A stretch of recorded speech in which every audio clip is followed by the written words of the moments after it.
देश तथा विदेशमा रहनुभएका सम्पूर्ण नेपाली दाजुभाइ तथा दिदीबहिनीहरूलाई आज पुस 27 एकता दिवसको शुभकामना।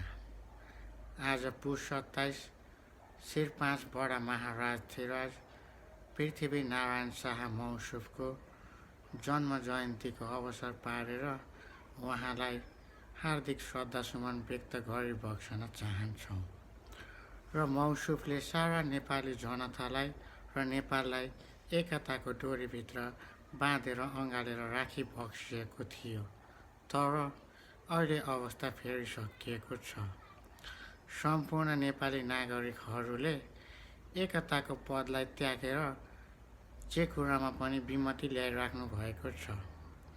उहाँहरूको विचारमा चाहिँ एकता भइबक्सिएको छैन, तर देश चलाउँछु भन्दै हिँड्नेहरूको कुविचारमा चाहिँ एकता भइरहेको छ।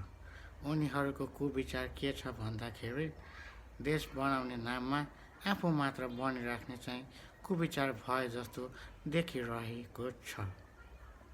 त्यसैले अब देशलाई एउटा सक्षम राष्ट्र बनाएर र पृथ्वी सामु नै पृथ्वी पथलाई चिनाउनु छ भने सबै नेपाली नागरिकहरू एकजुट भएर राष्ट्र निर्माणको लागि अघि बढी बक्सिनु पर्दछ। त्यसैले एक सभ्य नागरिक बनाएर देशलाई चाहिँ पृथ्वी पथमा ल्याइदिनु हुन म सम्पूर्णमा हार्दिक अनुरोध गरिबक्सन्छु र गोरखनाथले हामी सबैलाई सद्बुद्धि दियोस्। जय पशुपतिनाथ, जय नेपाल।